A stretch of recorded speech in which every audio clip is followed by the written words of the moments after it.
Now, Pavarotti was a good friend. Hello, welcome to The Revealing. I'm your host, Pavarotti, and I'm here to discuss the Idaho 4 case. Now, as a disclaimer, this channel is for entertainment purposes. These are my opinions. I'm not here to slander anyone, and let's roll with it. Folks, in this episode, this is episode 2 of the series. In this one, we're going to be focusing on the second piece of evidence that the case is going to be using against Bryan Kohberger, and that is the vehicle identification of the Hyundai Elantra on King Road, along with the identification of the Hyundai Elantra on Washington State University as he's leaving and Washington State University as he returns. Now, the fact that they're still pushing this is egregious in my opinion. But for people out there that haven't seen all the facts on it, we're certainly not going to dive into trying to identify an unidentifiable vehicle on a Linda Lane footage where you can see the top portion of a car for about 2 seconds. Okay, all that is immaterial and unnecessary. What we're going to do is look at the facts, and we're going to destroy this piece of evidence against Bryan Kohberger using the facts and the facts alone. Sit back. This one's going to take a minute because I do have to go through a lot of information that you may have already seen, but I don't think you've seen it in this way. And I'm going to show you something in this that you haven't seen. So pay close attention. Let's do it. Okay, so evidence number 2. Vehicle identification from the video of the Hyundai Elantra caught on camera at the King Road residence, backed up by footage at WSU. This is going to be used against Kohberger at trial. For some, I don't know how, if this makes it to trial, this should be thrown out or suppressed. And I'll get into that. But let's take a look here. When we go to the new IGG PCA, it says, meanwhile, law enforcement continued to investigate the unalivings. They conducted a video canvass in the area of the King Road residence. Their video canvass consisted of the area of the King Road residence. Later on, Brett Payne will go on to say that they covered a lot of Moscow in general. Never once did he say they covered Pullman, Washington. And according to the probable cause statement of Brett Payne, and that means you can refer to the probable cause when it comes to the suspect vehicle identification, the video canvas revealed a white sedan that piqued the interest of investigators. This video footage was provided to a forensic examiner with the FBI, who initially identified the sedan as a 2011 to 2013 Hyundai Elantra, but later indicated it could be an 11 to 16 Hyundai Elantra. And then it goes into the November 29th cop at WSU, which we know that didn't happen till later. But let's look at this real quick before we go any further. The FBI, who initially identified the sedan as an 11 to 13 Hyundai Elantra, but later indicated it could be an 11 to 16. No, he did not. Later, he identified a different vehicle as a 14 to 16, and he did that on December 20th, and that's when you took it from 11 to 16, Brett Payne, and this is out of your own mouth. Where you talked about WSU officers identifying white Elantras. Yes, ma'am. And there was a part of the affidavit where you talked about 2011 to 2013 Elantras, and then it expanded to 2016 to include the year 2016 Elantras. Yes, ma'am. What I want to know first is what you relied on to expand that search from 2013 to include 14, 15, and 16. That information was provided to FBI Special Agent Imel. He's a vehicle identification specialist. He used snapshots from the previously mentioned surveillance videos And that was his determination on the types of vehicles we should be looking for, rather the year range we should look for. It would be in his report, we'd be more specific, but that was what I based the affidavit off of, that portion of it. I understand as far as when we get to 2013, but when we go beyond that, what did you rely on to get beyond that? It would have been his input as an expert in vehicle identification. That's what. Okay. Part of your affidavit talks about WSU officers finding white Elantras. And I believe there was an officer that you had some communication with. Do you recall the date you had that communication? I do not recall the date. Did you have some messaging system exchange with this officer to talk about that? Yes, ma'am. Is that the only means of communication you had with this officer? No, ma'am. I believe I spoke to him on the telephone as well. When you spoke to him on the telephone, how did that relate to the date of the messaging? It would have likely been, if memory serves, it would have likely been that same day. Okay. Does December 20th, 2022 sound familiar to you? Yes, ma'am. And now back to the actual PCA. And it says a review of camera footage indicated that a white sedan, hereafter suspect vehicle 1, was observed traveling westbound in the 700 block of Indian Hills Drive in Moscow at approximately 3:26 a.m. and westbound on Steiner Avenue at Idaho State Highway 95 in Moscow at approximately 3:28 a.m. On this video, it appeared suspect vehicle 1 was not displaying a front license plate. Now, it's been suggested many times that there is multiple videos of the suspect vehicle that law enforcement has and will be using against the defendant at trial, and they were not all put in this PCA. Folks, I 1000% disagree. The camera footage that is going to be used against Bryan Kohberger at trial, you already know about because it is in the PCA. And that camera footage is going to be the one at 326 at Indian Hills Drive, the one at 328 on Steiner Avenue, and then starting at 329 and ending at 420, this is going to be a combination of the camera on Walenta Drive, the camera at 1112 King Road, and the Linda Lane camera. Those are the only pieces of camera footage in Moscow that they are going to use in this trial. And I will prove that to you. That's not the only evidence they collected as far as video, but that's the only ones that they're going to be using at trial. And I know that because they referenced the PCA in the IGG PCA. Nothing new. And we all believe that they're going to be using video like the Floyd Cannabis Shop video. They are not. They provided the defense with discovery of all the videos, and one of the discovery items was the Floyd Cannabis Shop video. I'm sure the defense, when they seen it, assumed that the prosecution was going to be using that video. But I don't believe they were. I believe they provided that video simply because they knew that they could not identify the year model of the vehicle on that video. I also believe that they cannot identify the year model of the vehicle on any of the videos listed right here in the PCA as well. And I'm going to show you that. After reviewing the numerous observances of suspect vehicle 1, the forensic examiner initially believed that suspect vehicle 1 was a 2011 to 2013 Hyundai Elantra. Now, why did Brett Payne put it in his PCA this way? He knows they identified it as a 2011 to 2013 Hyundai Elantra first, and then later a 14 to 16 at Washington State University. So why didn't he just put in the PCA, well, it could have been a 2011 to 2016. Why did he have to put in there, they did this first and then later determined it could have been an extended year model?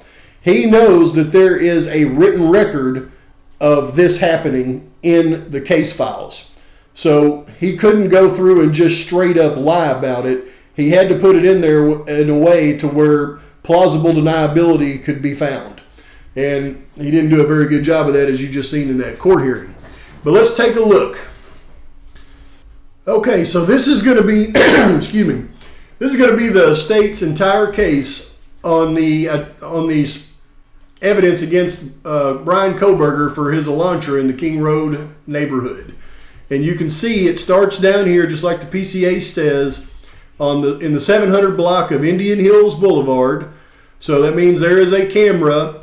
And notice these cameras. This is going to be something you need to pay close attention to, okay? Because this is obviously some type of home security camera, or ring camera, or light bulb camera. You know, not something like a business camera here, right? So they've got it listed on the PCA as the first sighting. And that was at 326 on the 700 block of Indian Hills Boulevard. Now, then the vehicle travels up to Steiner Avenue, turns on Steiner, and the next sighting is somewhere in here, and that is at 328.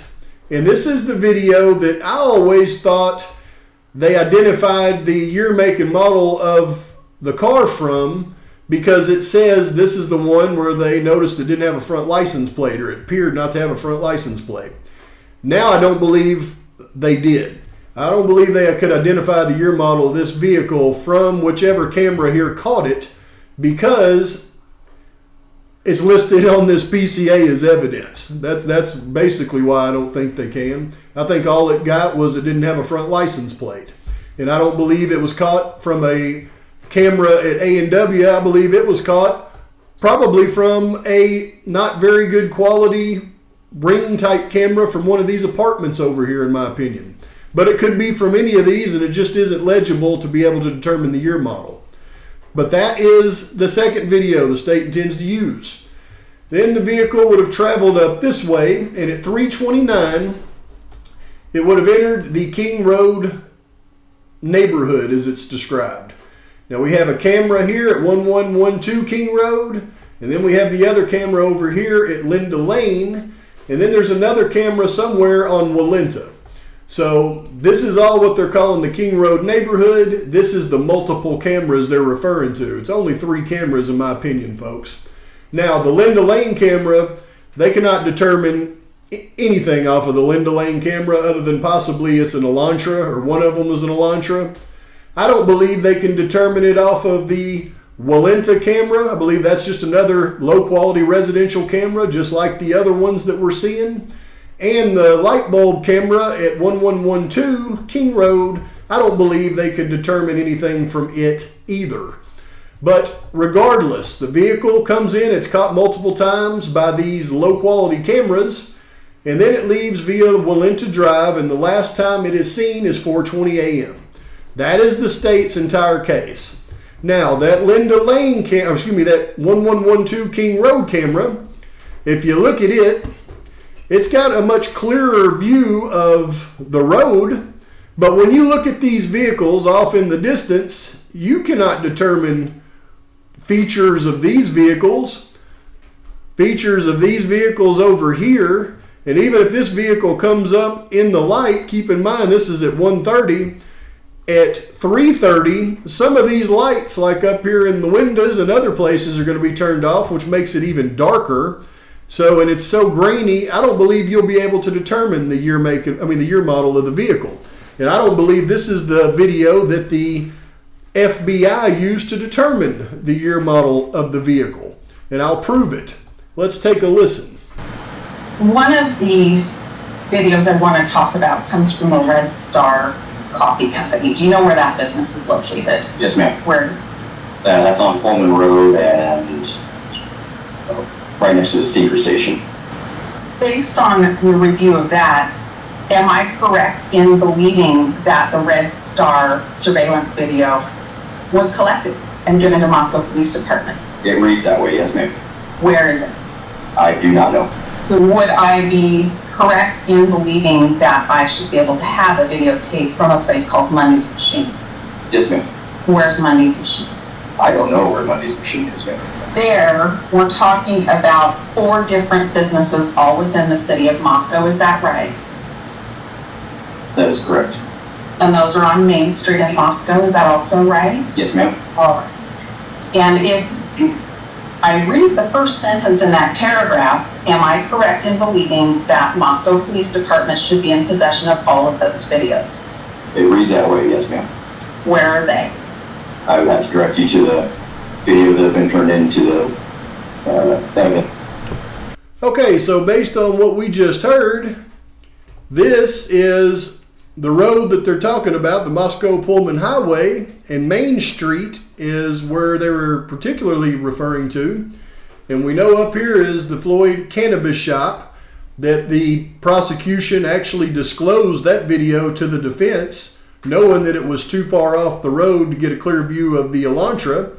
But now we've just learned in the hearing that along this stretch of highway from basically St. John's over here, St. John's Hardware and Implement, somewhere between there and not too far, somewhere between there and roughly right in here at the Jack's Diner, there should be 5 business cameras right here on the road that has video footage that law enforcement recovered, logged, and has not turned over to the defense.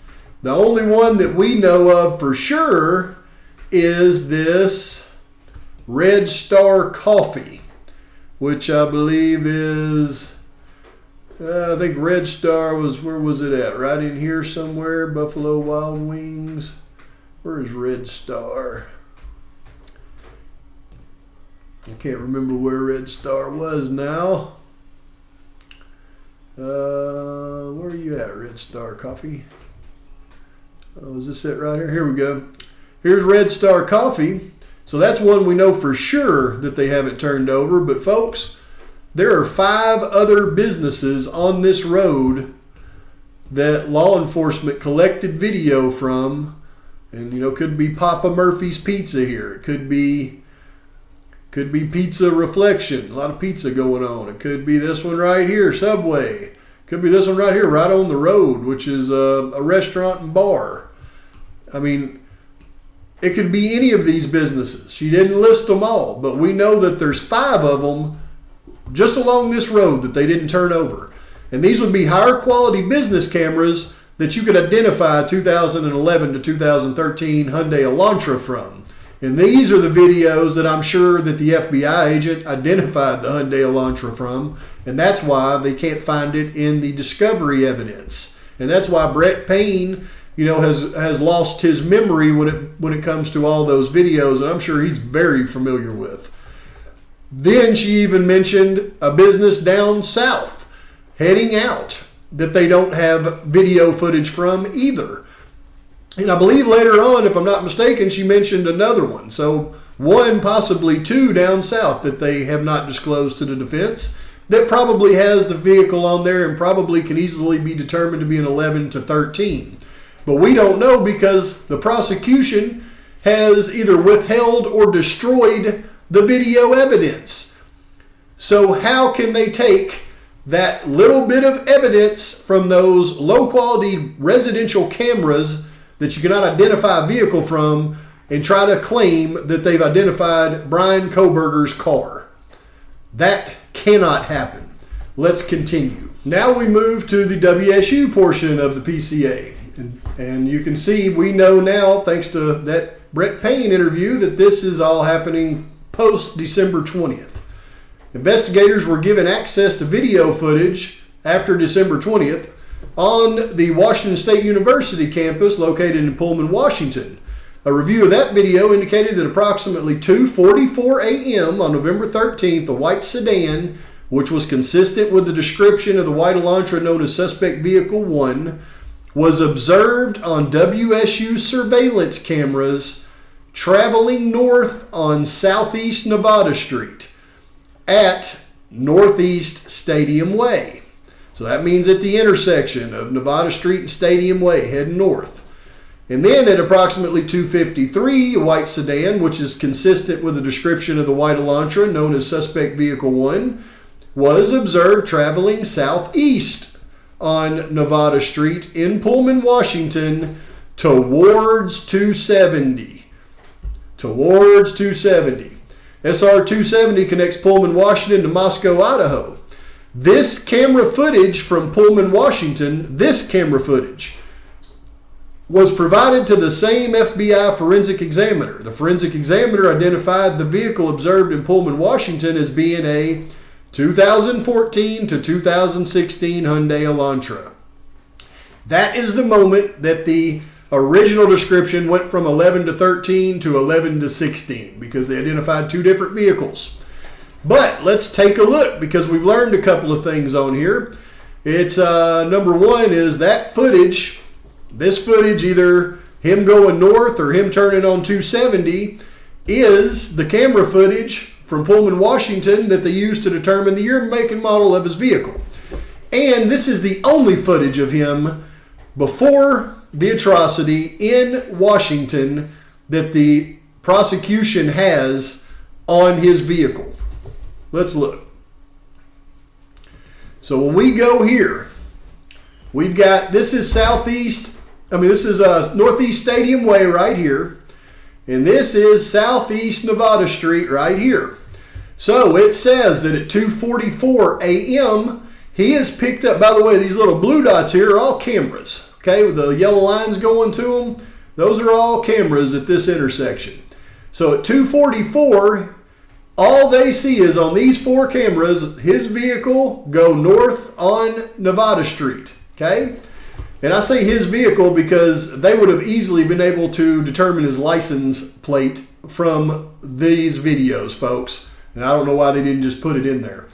But they didn't put it in there because they couldn't determine his license plate from those other low quality residential cameras. They probably could from one of those business cameras. But going north on Nevada Street at 2:44, and then nothing happens up here for 9 minutes until they see him coming again at the intersection at 2:52, turning off Nevada Street onto Stadium Way towards 270. And that's it. That is their entirety of video evidence in Washington State the night of the early morning hours of the atrocity. Right? 2:44, 2:52, that's it. This one intersection of cameras. Now, they stopped reporting to the network, or stopped pinging to the network at 2:47. So that means they don't have anything after this little sighting right here. And the last time they seen him, he was heading this way, going towards 270. Now, what law enforcement has said is he hit 270 and he went across the Moscow-Pullman Highway where he was seen on Floyd Cannabis Shop and headed all the way across until he got down to the King Road neighborhood. I'm going to prove right here, right now, that that is impossible based on everything that they've said. But first, let's take a look at what I'm talking about when we speak of these four cameras at the intersection of Northeast Stadium Way and Southeast Nevada Street. Okay, so this is going north on Southeast Nevada. Here's the intersection. You'll see up here on this light pole, we can see it. There is a high quality camera that will certainly determine the year, make, and model of a vehicle, and I imagine get the license plate. Look, facing west, facing east is another one. Up here, you can see facing south is another one. And let's see, is there one facing west? I don't see one facing west. Let's see. Well, that's odd that they don't have one facing west, huh? Let's see here. Yeah, there's not one up there. That's not a camera. That's, I don't know what that is, but it's not a camera. Oh, wait. Look at there. There's the camera facing west. It's actually on a actual light pole over there. Okay, so those are the 4 cameras at Nevada Street and Stadium Way. Okay, so when we go back over here then, the last time they seen him was on these cameras turning on to Stadium Way from Nevada Street heading towards 270. So when he heads toward 270 this way, you would think that the cameras right here would capture his vehicle heading towards Moscow Pullman, or not heading towards Moscow Pullman. So why are these cameras not listed in the probable cause affidavit? Let's take a look. Okay, you can see this is 270 and Stadium Way. So as we come up 270 to this intersection, let's see, are there any cameras here? Well, it's kind of blurry. Here we go. Now it's clear. Let's zoom in. No cameras on these traffic lights. None on the light pole up there. Okay. Yeah, there's nothing on these corners. No, there's obviously no cameras here. We've already seen what the cameras look like at the, at the traffic stops. And see, this is July of 2023. I doubt they had taken them down, right after making, this scope from Google. All right, so here we go. No cameras on this one. Let's see. Yep, no cameras there. Any cameras in this intersection? Let's see. Yeah, let's see, here we go. Where are you at? Cameras? No cameras. No cameras. That little thing up there, that's not a camera. So no cameras. Let's double check, make sure this thing, no, that's not a camera. I don't know what that is. So there's no cameras at the intersection. Let's go up here for a second. I'll show you something off the subject, but kind of weird. Let's see. This is kind of wacky when I noticed it. Did y'all notice it? Bam! What in the heck? The DoorDash. They got a whole DoorDash sign saying we deliver there. If this is the only cameras that caught him and he was heading this way according to what they said in the PCA, there wouldn't be any cameras to catch him here, so he would have come this way, but he would have had to go through these cameras right here at Bishop Boulevard, which we know that there are the same high quality cameras at Bishop Boulevard and 270 intersection, because they caught him on camera coming back later on that morning into Washington on these same cameras. So if they didn't catch his car coming this way, and they certainly didn't say that he turned around and came back up and went this way, because they would have caught his car on these cameras. So based on that, their own camera evidence, since these two intersections with great cameras block both ways to Moscow, Idaho on 270, they have no way of saying, the proof is he went the other way.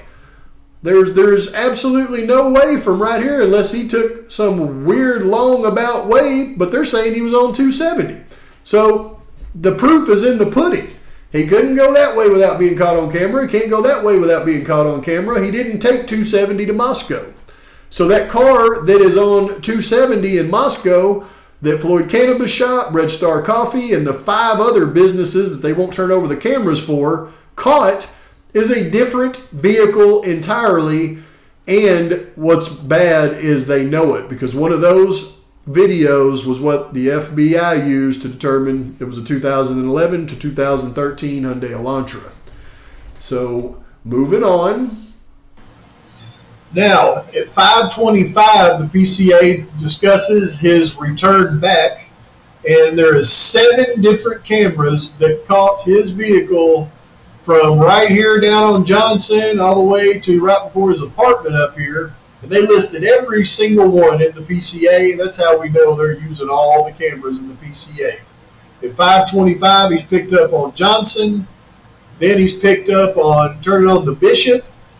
And then those cameras right here on Bishop, he's picked up, turning on to 270.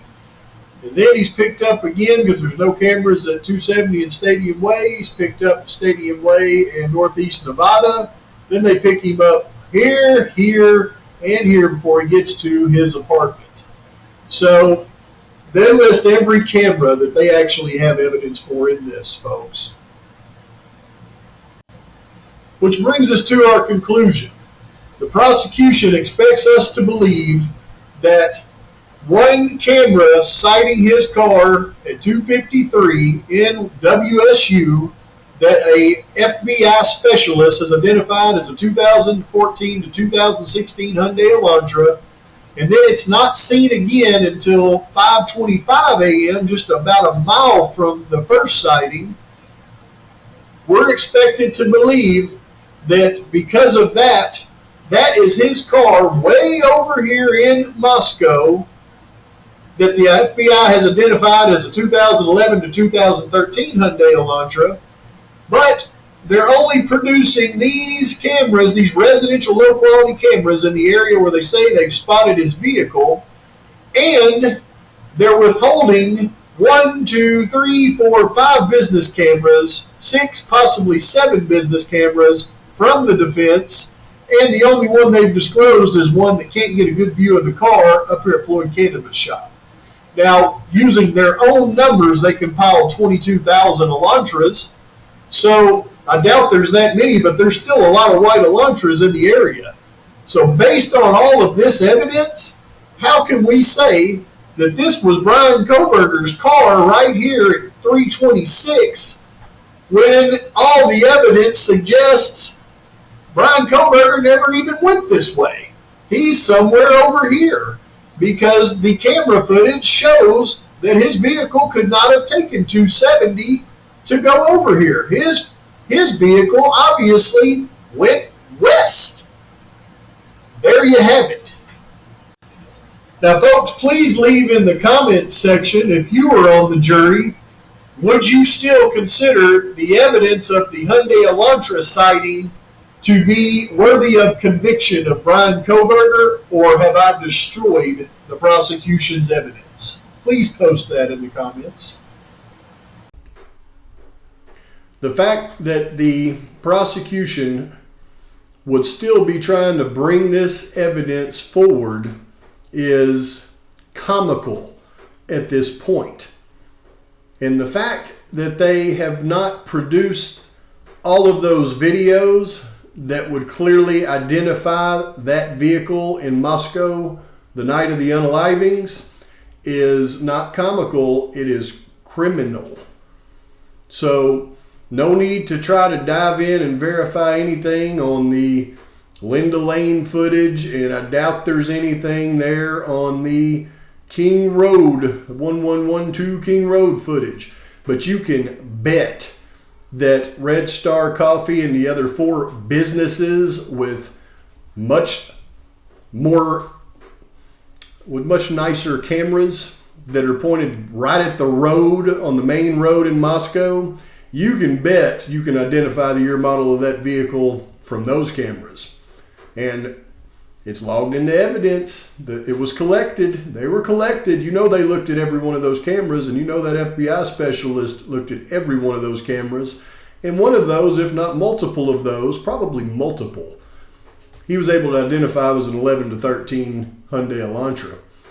So there's 5 cameras, if not 6, that you can bet the identification can be made on. Where are those videos? They're collected. They haven't been turned over. Where are they at? And why is the judge not jumping up and down to make them produce those? Guess what? The deadline for them producing all that evidence is coming up here in a couple of weeks, because it's September. Let's see what happens. Will sanctions be made by the judge? Will he order sanctions? And what kind of sanctions could he possibly order other than not being able to use the videos that they have supposedly of the Hyundai Elantra in the King Road neighborhood. Those should be inadmissible if prosecution does not produce those other videos. That should be ordered. In the next episode, we'll dive into a couple of those. The next episode is the DM identification of Bryan Kohberger. As I deep dived even further into that, something else glaringly ridiculous slapped me right in the face, and I can't wait to share that with you on the identification and the whole scene surrounding DM seeing the perpetrator and her actions leading up to her seeing the perpetrator. I'm going to show you some things that will make you want to slap yourself in the face, much less somebody else. But please like and subscribe to the channel. Post your comments, thoughts, criticisms. Till next time, Pavarotti's out.